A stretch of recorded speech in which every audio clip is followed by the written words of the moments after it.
What's up, everybody? Welcome. It's me, Guy.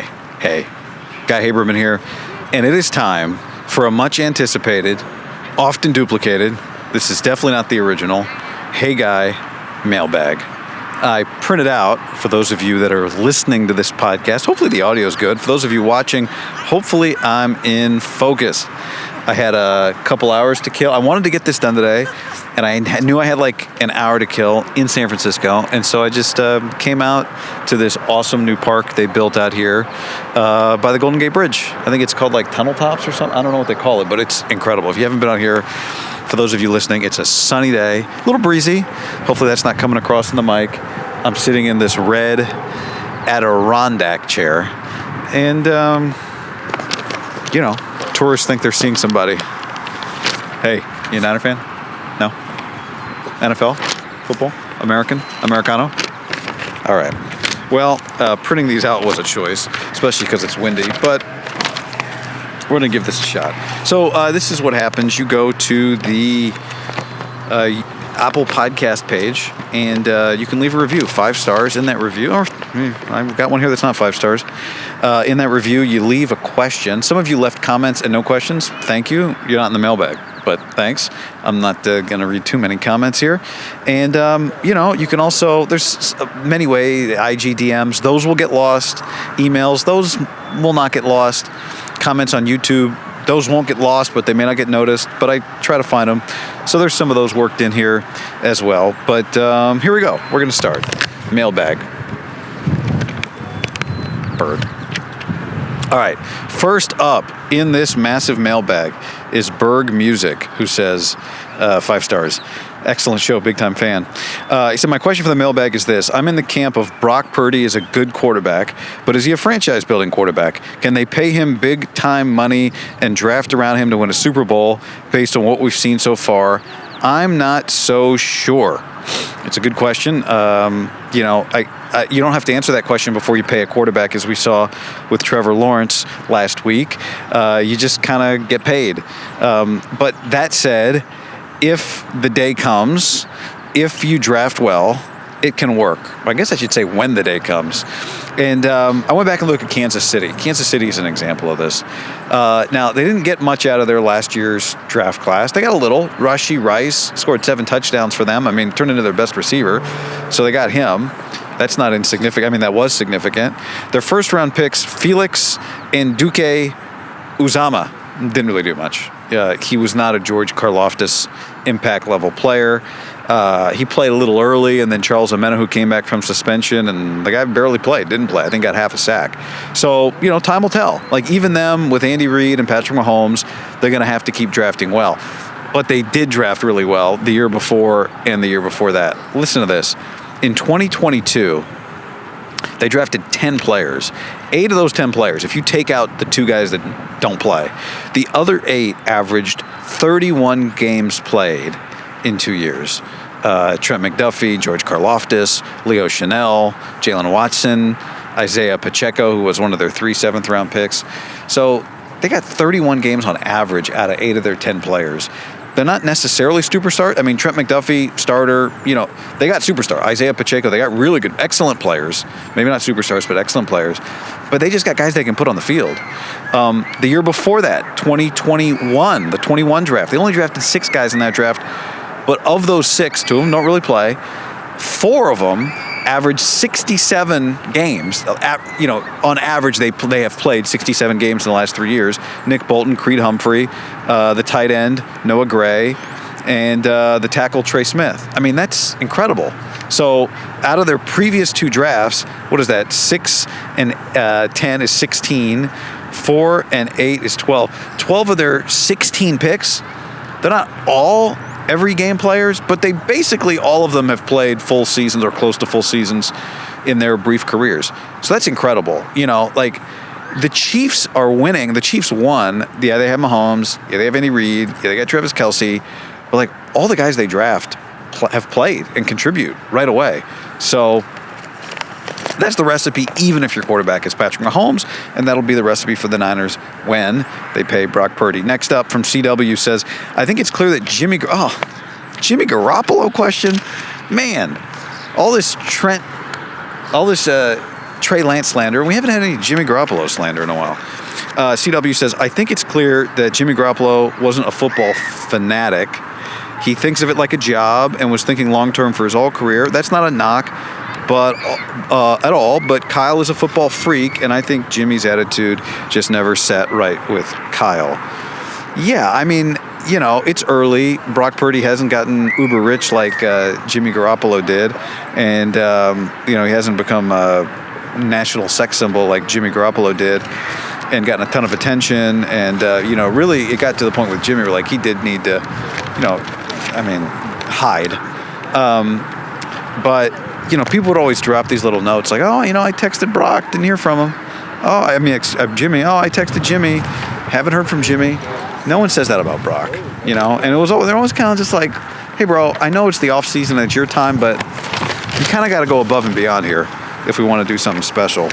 And, I don't know. I don't know if Jimmy's not a football freak, but it feels like he wasn't on Kyle's level and that maybe Brock is.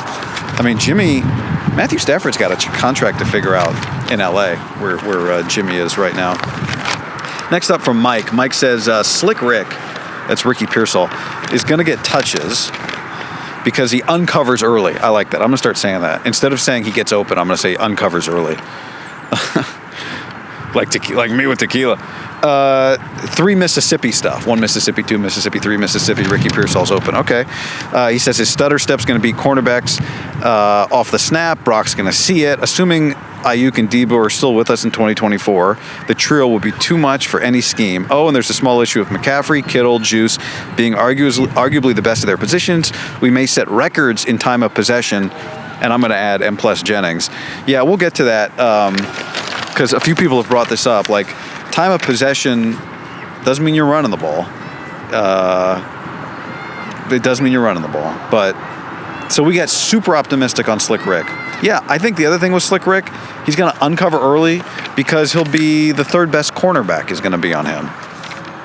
That's going to help. And Jennings, the same, like we saw it with Jennings in the Super Bowl. I did the rewatch of this. For no particular reason, I watched the second half of the Super Bowl again the other day. Jennings gets open in part because he's got Aiyuk and Debo. They're worried about him. Willie White, up next. Willie says Kyle definitely deserves some blame in both Super Bowl losses, but first and foremost, it was the Mahomes effect. As long as Mahomes is healthy and in his prime, he, like Michael Jordan, will not allow anybody else to win the championship. The play that really stands out from that Super Bowl was. It's an obvious one. It's a play. It's not a rewatch standout. It just stands out. The fourth down and very short in overtime, where Patrick Mahomes keeps Nick Bosa crashes down off the edge, and Mahomes picks up the first down and more. And everybody said afterwards, Mahomes never kept it on that play all year long. Mahomes never kept it. And the Phil Jackson wrote a book called 11 Rings. It's really good. Highly recommend.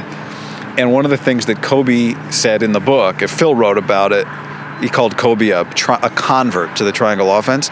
And he had a quote from Kobe where he said, the thing that made the triangle so tough to defend is that nobody knew what we were going to do, and it was because we didn't know what we were going to do. And obviously in football, it's a little different. You do call a play. But, I was just thinking about that quote watching Mahomes. Nobody knew what he was going to do. He did know what he was going to do. Sometimes he does things that he didn't know he was going to do. I think that there is a certain level of piece that you have to have if you're going to compete against Michael Jordan or Patrick Mahomes. And I'll quote Satchel Paige here, the great baseball player, who said, this is appropriate since I'm sitting out here by the Golden Gate, who said, sometimes I sit and think, and sometimes I just sit. We can analyze all these different things that could have gone wrong or gone right from the Super Bowl, but maybe it is just... You have to be okay just sitting with the fact that you're going to have to beat Patrick Mahomes. And if you got to go through Mahomes, you're probably not winning 5 Super Bowls in his era if you're going to live in his era and play in his era. But you can get one. Brady lost them. Montana didn't. Mahomes has lost a Super Bowl before. He can be beat again. Next up from RTL, 5-star review. I love the content. Regarding the Sorensen and Staley hires, so we're talking defensive coordinator here, I think it only gets weird if the Niners let it get weird. If Kyle clearly defines their roles, then it could be very successful. My guess is one of the more prominent roles is just going to be in the lab with the game film, a big whiteboard, and dry erase markers, helping Kyle see possible holes and weaknesses in the offensive game plan. That'll be one of Staley's big roles. For Sorensen, Staley will be there as a resource should he need it or desire it, but I think Sorensen should be fully empowered as the DC to make that decision only if he wants. Your thoughts? Well, Nick Sorensen used to be the guy that ran the meeting called, I think it was called the Ball meeting, whatever it was called, the Ball. And it was to talk about takeaways, right? And Nick Sorensen had that role, and he understood that role, and I'm sure he felt quite a bit of ownership when it came to helping the defensive coordinator prepare for games and players. Well, now that is Brandon Staley. Brandon Staley's going to run those meetings, and the shoe's on the other foot. I think one of the qualities, I don't really know Brandon Staley at all, but from watching Sorensen, he seems like a pretty low-ego guy. He was a quote-unquote humble football player, right? He played a role that required hard work and humility. Watching him talk, understanding what his role has been to help the team as a defensive coach, I think he maintains those qualities. So I don't think you're going to see a guy whose ego gets in the way here, and I think that's going to be a big deal, and that's going to go a long way towards trying to make this thing work. Next up, from Bleep Blorp, who titles this "Hey Guy" with the old peace sign. The peace sign, by the way, is supposed to be like foam fingers. It came from foam fingers, one single finger, add a second finger to make it cooler. It says, great, appreciate level-headed takes, digging the guests that have been coming on. Question for you, which is better for your wallet? When we listen on like Apple and Spotify, or when we watch on YouTube, we want to make sure we're optimizing your monetization. Peace. It's a monetization optimization. Diversify, I would tell you, no, I mean, do whatever you want. You want to watch it on YouTube, watch it on YouTube. You want to listen to it on YouTube and put the video in your pocket and not watch it, that's fine. You want to listen on Apple or Spotify, that's cool. I make money from the YouTube and I make money from the podcast, so it's up to you. I'm not going to tell you, do whatever makes your life easy. You know, that's the biggest thing. Whatever makes your life easy. Share it. Like, I don't ask you where to watch it, but if you're going to watch on YouTube, like it and subscribe to it. If you're going to listen to it, share it, leave a review or whatever. I don't know, whatever. I just, however you want to do it. I don't care. You know, like, I'm not one of those chefs where they're like, this dish, it's only to be eaten in the restaurant. We don't want to compromise the integrity of the dish by letting you take it out, because it'll be a different dish. I'm not that way.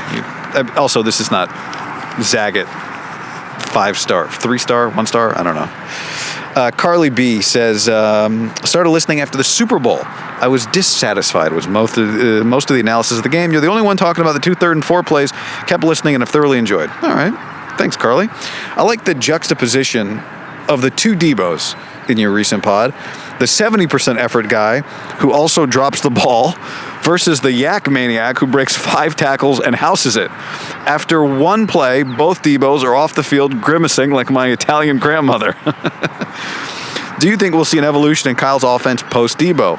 What might this look like? For what it's worth, here's some of my thoughts. More reliance on the passing game, but the ball in the hands of our soon-to-be very rich QB1. So we're leaning on the Purdy Aiyuk chemistry as a way to get Aiyuk more targets, like a true number 1.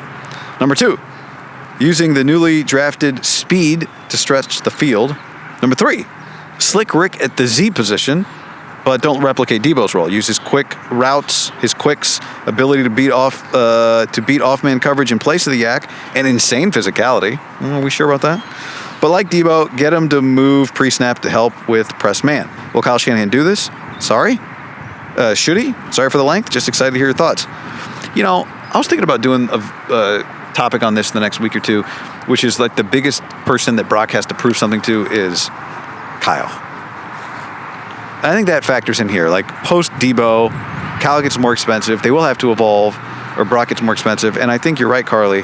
Like, it will mean Brock has to grow. But Brock has to be able to do it, and Kyle has to trust him to do it. McCaffrey's health is going to be a big factor here.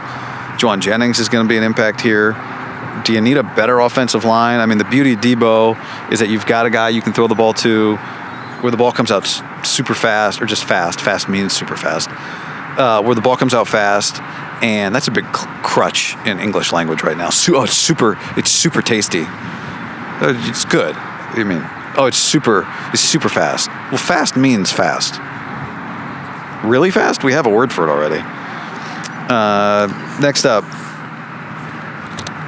5-star pod from Dom. It says, hey guy, Niners fan from Wilmington, North Carolina. I just spent $3,000 on tickets, flight, hotel for the Niners Cowboys. Guy smoking weed. I just spent $3,000 on tickets, flight, hotel for the Niners Cowboys game on Sunday night. Any suggestions on things to do in the area or things to check out? Thanks. Your podcast, the only one I listen to consistently. Sports podcast. Now, what else do you listen to? I'm open. I've listened to a lot of Guy Raz lately. Well, all right, this is tough. Wilmington, North Carolina, beautiful place. Haven't been, but I hear. I'm not a South Bay guy. I live in the North Bay. I spent many years living in San Francisco. I now live in the East Bay. So while I go down to the South Bay a lot, right, the Palo Alto, San Jose area, I spent not a lot of time there. $3,000. That's pretty good. Like, if you got tickets, flight, and hotel for $3,000 for Niners Cowboys on Sunday night, like, that's excellent. So good job. If you came to me, I don't know what your budget is. For anyone visiting, I would tell you come to San Francisco. I don't know if there's anything to do in the South Bay, to be honest with you. And somebody who lives in the South Bay can tell me, oh no, we got all kinds of great things. So tell me, and then I can pass that along, because I get asked this question all the time. And what I tell people is, come stay in the city. Now, the problem with San Francisco is that all the hotels are downtown, and you don't want to stay downtown because there's so much other stuff, like where I am right now in the Presidio. That's where you want to be, in the Presidio. You want to check out like the Haight. You want to check out Golden Gate Park. You want to check out North Beach. You want to check out the marina, honestly. So what I would do, but there's not hotels out there. There's some hotels along the Embarcadero, the touristy area, which is fine. Like, if you're a tourist, be a tourist, whatever. Here's what I would tell you, though. There's one option, basically, as I see it. And in the Presidio, there's a couple, like, hotels. The cheaper, quote unquote, is called the Lodge. Now, it's going to run you like $450 a night for that weekend, probably. And I would also tell you, come on Thursday. Like, fly in Thursday night, Uber into the city. It'll like, you could rent a car, I guess. You could rent a car and then return it in San Jose, but it's going to be a lot of trouble.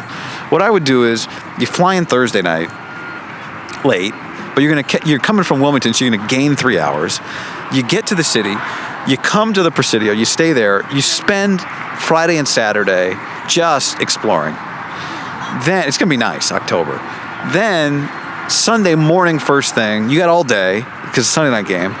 It's be like an expensive Uber. You could take some public transit, I guess, if you wanted, down to the South Bay to your hotel for that night, Sunday night hotel. Unless maybe you're flying back after the game Sunday. That makes it complicated, because then you got luggage. That makes it tough. I don't know what to do with your luggage if you're not staying Sunday night, which you're probably not. Yeah, it's a tough one. I would stay Sunday night. We're taking Friday. We're taking Friday, Monday off of work here, because we're flying Thursday after work. So I think this is pretty doable. You get down to San Jose Sunday night. You go to the hotel. You drop your stuff off. Maybe a nap, whatever. And then you go to the stadium, and you just fly out first thing. Middle of the day. Maybe you don't fly out first thing Monday. You're middle of the day on Monday. That's my recommendation. Ryan says, I just heard David Lombardi on your show mention we lost a targeted player to the Seahawks, specifically due to better state income tax in Washington. Is there anything the NFL has talked about or can do to offset this disparity? It's basically an 11% raise to choose a team in Washington, Texas, Florida, Nevada, or Tennessee over a California team. Thanks. Not to mention cost of living. No. They're not adjusting. I've had soccer, maybe, I don't know, is this a thing in soccer? I've had soccer people ask me about this. There's nothing they can do. Everyone's going to get the same cap. Now, one of the pitches, if you're the Niners, is like, all right, it's hard. Now, if you're not a star player, you're not getting like endorsement deals with Toyota or Zenny. That Zenny deal. You know, there's a lot of people that can get you deals down here, and you do notice that sometimes Niner players get endorsement deals with companies that already advertise with the Niners, but they're stuck on that one. I have a buddy named Ryan who just moved from Palo Alto to Kirkland, Washington. Now, anyone in the Pacific Northwest knows that like Bellevue, Kirkland ain't cheap. He's like, I just moved up to Bellevue to save some money. Palo Alto's so expensive. Oh, one more here. Here's a 3-star review from Ricky Tiki Talk. Says, I always liked the pod when it was a football Niner-focused podcast when John was still here and they at least touch on other topics. Now it's just a Niners pod. Very sad. Hope we will see more takes on other topics versus just the same Niner stuff every day. You know, that's fair, actually, and I'm very cognizant of that. And I think part of why you run into that is it's the YouTube podcast. There's a difference between like what works as a podcast and what works as YouTube. So I'm going to actually keep that in mind, and it's good to remember that because Niner fans are, you know, you're football fans too, and football fans. I get messages from people that are not Niner fans but listen to the podcast, and I think doing some interviews will help offset that too, because I don't want it to be a 49ers only podcast. Now the challenge is a lot of the stuff that I do doubles as YouTube content, right? And the thing with YouTube is very specific titles and thumbnails work better than general ones, right? That is to say that, like, if I do a show, let's say, let's talk about this show. Like this, I'm not going to label this on YouTube and podcast. I'm not going to label it Mailbag, although I could, and let's see what happens. I'll probably label it and thumbnail it off one specific topic that I think is most interesting. And the reason for that is that's what works best on YouTube. So if I'm doing 5 topics on YouTube and one of them is like, do Kyle Shanahan, will Brandon Aiyuk sign? And then there's 4 other topics. It makes more sense. The YouTube algorithm, you are most likely to click on it if it says, will Brandon Aiyuk sign, versus if it says, guy show, and then list like 5 topics, and it's like, you know, you're splitting everybody's attention instead of picking the most. So what happens then is for YouTube, I'm doing like very focused single topics, but then that's not maybe as interesting from a podcast standpoint. So that's fine. That doesn't bother me. That's good. That's a good take. That's a good take. I'd still prefer you gave it 5 stars, but I understand you got a responsibility to the consumer, just like me on Yelp. You know, on Yelp, I'm sorry, I gotta be straight on Yelp. Here's a question. I don't have a name on this one, so only you and me. Well, only you will know who you are. Debo or Aiyuk, who will fetch more compensation? Who would fetch more compensation at this point? Who's more replaceable? I'm not saying we should do it, but I think a top-tier cornerback is a more pressing need than having 2 stud wide receivers. Also, especially since we're a running team. Also, Aiyuk contract likely to end up being more than we should allocate to that position. Well, Aiyuk's more valuable. Debo's more replaceable in a weird way, because you have McCaffrey. Debo's so unique, but you have McCaffrey, who can do some of the same stuff. But God, Debo's unique. He's not really replaceable. Debo's 28 years old. Aiyuk's 26 years old. They both turned those ages this year already, early this year. So, Aiyuk is a true, like, 2 years younger. Debo's $28 million against the cap this year, $24 million against the cap next year. Aiyuk's really good, man. They're both just really good. So I think Aiyuk would get you more, partly because of age, partly because he fits on more teams. I don't know if that means he's more valuable to you, but I think he is, just because you have kind of a little bit of redundancy with McCaffrey. By the way, Aiyuk, among receivers, here's the list of receivers that had at least 1,490 yards last year, while also catching 70% of the balls that were thrown to them, at least. Amon-Ra St. Brown, CeeDee Lamb, Tyreek Hill, Brandon Aiyuk. Nico Collins almost qualified for that little category. Next up, mailbag question from Nathan. It says, attention guy. I did a little amateur receipt hunting for you, and here's what I found. Oh, this is about me saying that I've said for years that I've claimed that I've said that the Cowboys picked the wrong coach in Mike McCarthy right away. I identified it immediately, and I said, I've claimed that I said after his first game, which was Cowboys-Rams, that it was clear to me the Cowboys hired the wrong coach. It was clear at the press conference when he admitted that he lied in his interview with Jerry Jones by saying that he'd watched every snap of every game from the season that he was on a sabbatical out of work. And Ed Werder asked him in the press conference, boy, you watched every snap. What did you learn? And he said, well, I actually didn't watch every snap. I just told Jerry Jones that because I wanted the job. Oh, well, so what were you doing?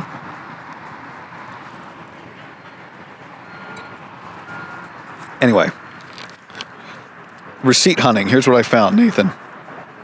September 18th, 2020, Thursday Night Football. At the 1 hour, 12-minute mark, you lay the groundwork for your future prediction about McCarthy. I wish you'd said what I said. I'm not going to go. Maybe I will, actually.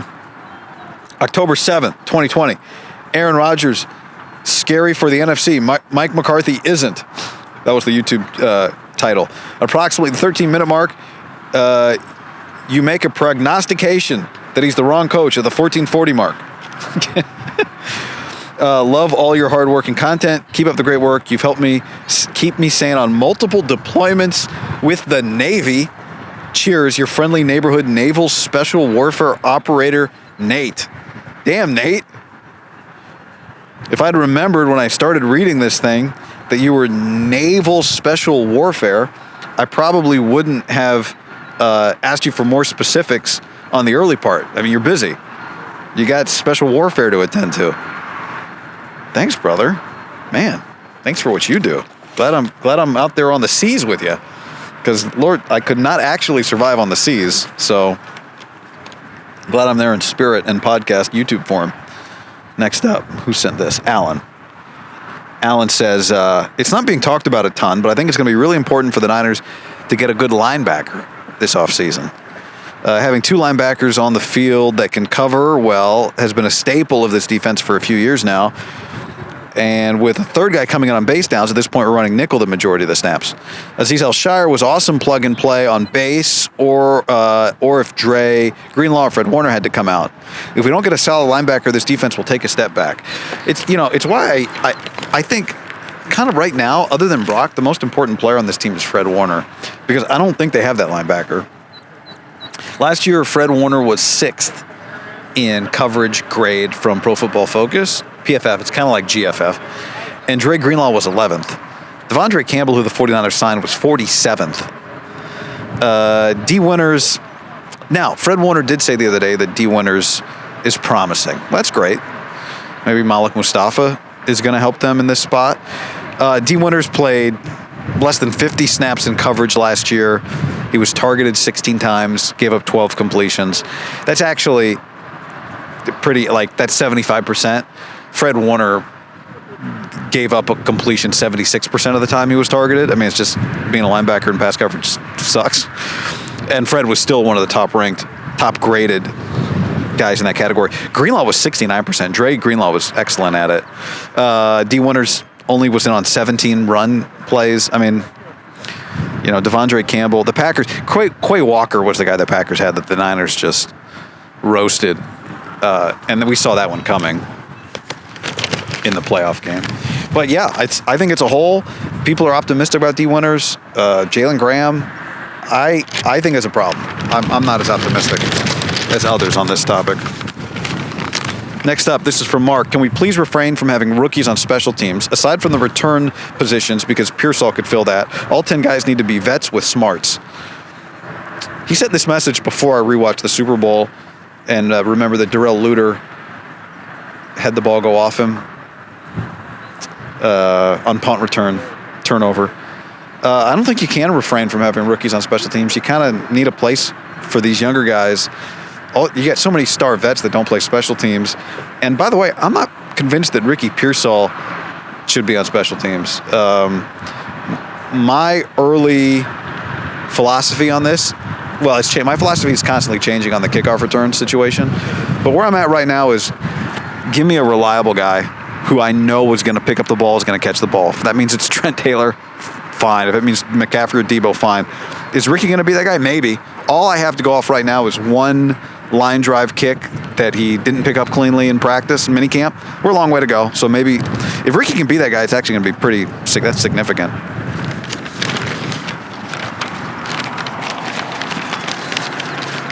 How many more do I have here? All right, next up, Mike says, Mike says, when people say the Niners will throw more this year, do you think they will be behind more? I doubt it. If you're ahead, you play a bit of a different game. Duh. Good comment, Mike. Mike, there's a lot of talk about this, and a lot of people do seem to think the Niners are going to throw the ball more, and I'm on the pessimistic side of that. Not because they don't have more receivers, and not, by the way, it's not because Kyle Shanahan does have a history of loving to throw the football, but I'm not convinced that anything's going to change. He's got McCaffrey. He wants to give Christian the ball a lot. So, just because he got more receivers doesn't mean he's got more passes. So I did a little digging on this, and I want to get you some numbers here. So I reached out to my buddy Josh Dubow with the Associated Press, covers the 49ers in the NFL, and just knows how to find stats. And I said, hey, where can I find stats that tell me what percentage of game time the Niners led, trailed, and were tied? Because the theory is the reason they threw the ball more in the postseason is because they trailed more in the postseason. Guess what? That theory is correct.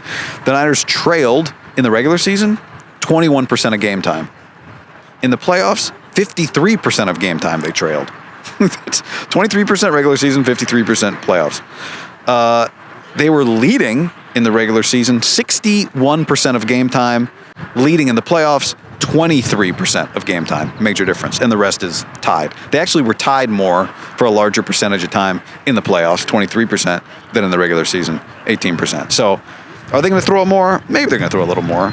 But the fact that they threw it more in the playoffs is not evidence that they're about to change the way they call this offense. It's just evidence that they were trailing more. That's it. All right, what's up next? Ryan.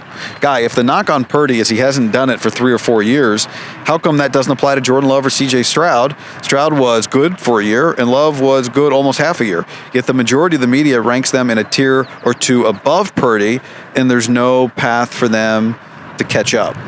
It's the way they look. That's been my theory. I mean, if Brock was taller and had a stronger arm, then I think people would be much quicker to adopt the belief that he's a blue chip quarterback. It's really that simple. And people say, well, no, it's also draft. We get into this debate a lot. Well, it's draft position. Yeah, it is partly draft position, but Tua was drafted really high. And if Tua looked like Justin Herbert, I think people would be more bullish on Tua. Now, also, if Tua looked like Justin Herbert and had Herbert's arm, he'd be a better player. So that's part of that.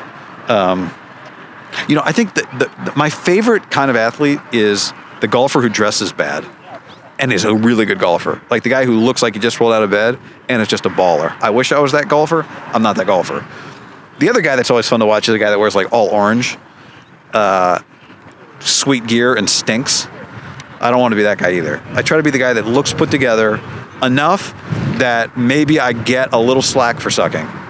The reason it's not a perfect analogy is once you see that guy play, you believe it. But maybe it's like old man game. Maybe Brock doesn't have old man game. So I don't know. Next up, this is from Patrick.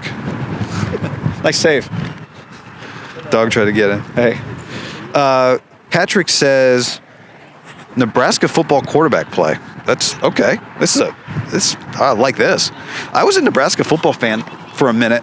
In the early 90s, my dad was stationed at Offutt Air Force Base in Omaha, and this was like Tommy Frazier, Nebraska black shirts, Tom Osborne. Like Nebraska was my squad. Matt Davison, I remember that. Patrick says, hey guy, got a Nebraska football question for you. Last year the quarterback play was brutal. Half decent play gets us back to a bowl. We now have Dylan Raiola, a 5-star. Is it fair to expect him to be better than decent right away? It's been a while since we've been good. I hope he's the real deal. This is perfect because I just watched their spring game when they had it, and I watched him. He clearly has just copied his game after Patrick Mahomes. He wears 15. All his mannerisms are like Mahomes. He's interesting. He's been a big story for a couple of years. If you don't follow college football like me or Patrick here, here's the story. This guy, Dylan Raiola, is from Chandler, Arizona. He commits to Ohio State 2 years ago. this time of 2022. Then at the end of 22, early 23, he opens up his recruiting again, and he's like, okay, it's going to be Nebraska, Oregon, Georgia, USC, I think. So he commits to Ohio State. Then he opens it up, commits to Georgia. So he goes Ohio State, Georgia. So this guy's a huge deal. And then he opens it up again, changes his mind, commits to Nebraska. So he's been a big story for a lot of college football fans. Heinrich Harburg was their quarterback last year, and he's going to be a fourth-year junior. He was once a highly recruited guy, I think, but he was a big deal coming into last year. I guess he must have been, like, he came out after Adrian Martinez, and it wasn't very good last year. The spring game, Raiola looked sweet. I don't know. I don't know if he's ready. It's going to be tough. From what I hear, it's a good spot for him. I think Matt Rule's a good coach. I think he's going to be the guy. I think he should go with Dylan Raiola. So actually, I think he's going to be. I think it's going to be an upgrade at quarterback. After watching the spring game, I can see it. But I think a freshman in the Big Ten, it's really tough. Playing in Nebraska is a ton of pressure. Playing for Matt Rule's a bright spotlight. This guy's already got a bright light on him. I think it's probably better he's at Nebraska than SC or Georgia or Ohio State or whatever. It's a tough adjustment. But the good news, because I knew I was going to answer this question, I did peek at their schedule. They play their first 4 games at home, 5 of their first six at home. UTEP at home, Colorado at home. That's going to be a big-ass game. Northern Illinois at home. So, if they're 2-0 with a win over Colorado, they might be, top 25 team going to the Northern Illinois game. Win that game, you're 3-0. Then you play Illinois, Big Ten play. You win that game, you're 4-0. You go to Purdue. Then you come back home and play Rutgers. So, actually, I think it's a schedule to start the kid. I'm telling you right now, go to YouTube, pull up Nebraska spring game, Dylan Raiola. He wears 15. Even his mannerisms between plays while he's looking at Matt Rule. They've got the communication in the helmet now, so I think maybe that helps freshman quarterbacks. This year in college football, they can do the communication in the helmet. And they've been working with it at Nebraska because the company that makes this stuff is in Lincoln. So I think maybe that's the thing that'll help freshman quarterbacks. But just go watch him. All his manner, very Mahomesy. Very Mahomesy. All right, from Vince in Naples, Italy. Great show. I'm listening in Italy. Nothing wrong with the Lance trade. If it worked out, nothing wrong with the Lance pick. If it had worked out, it wouldn't have mattered that they traded 2 picks. Okay, appreciate that. I'm a big Bears fan. Oh, well, no wonder you're so nonchalant about the Lance trade. I can't wait to see Caleb. Bears roster far superior to that of teams who normally have the first overall pick. Keep up the great work. Not a question, but I agree. I think the Bears are going to be really interesting, fun, good, good enough to justify the interest they're going to get. They're not going to be great right away, but I think they're going to be good enough to justify. They're going to get all this attention because of Caleb, and I think they're going to be good enough to justify it. They're not going to be some cheapo team that's just on TV because they're the Bears or just on TV because they have Caleb and they lose. Oh, that reminds me. Nebraska had 5 one-score losses last year. So, yeah, I think it'll be better. All right. We'll see how this turned out. Hopefully it looked good. Hopefully it sounded good. To get in the mailbag, I need more mailbag questions. I'm going to do another mailbag soon, so I need more mailbag questions. Apple Podcast, 5 stars. Leave a question. Leave a review. You want to tell me I'm great? Thanks. I'd rather you left a question. And but also say I'm great because other people are going to see that, So I want them to, oh, okay, maybe this guy's not, maybe he's great. And then YouTube. Leave comments. You can email me. Email is available to you. It's guyhaberman1@gmail.com. Actually, I got to switch it to I got a quote unquote, just like a more professional email. So maybe I'll put that in the YouTube and podcast descriptions when I get that going. And yeah, Instagram DMs, that's fine. I wouldn't go there first. The reason I tell people to go to the podcast first to leave questions, A, because it helps the show, but B, it's easy for me to find it later. DMs get lost in the mix. Anyway. All right. Thanks for hanging. And perfect timing. Perfect timing. Later, everybody. Peace.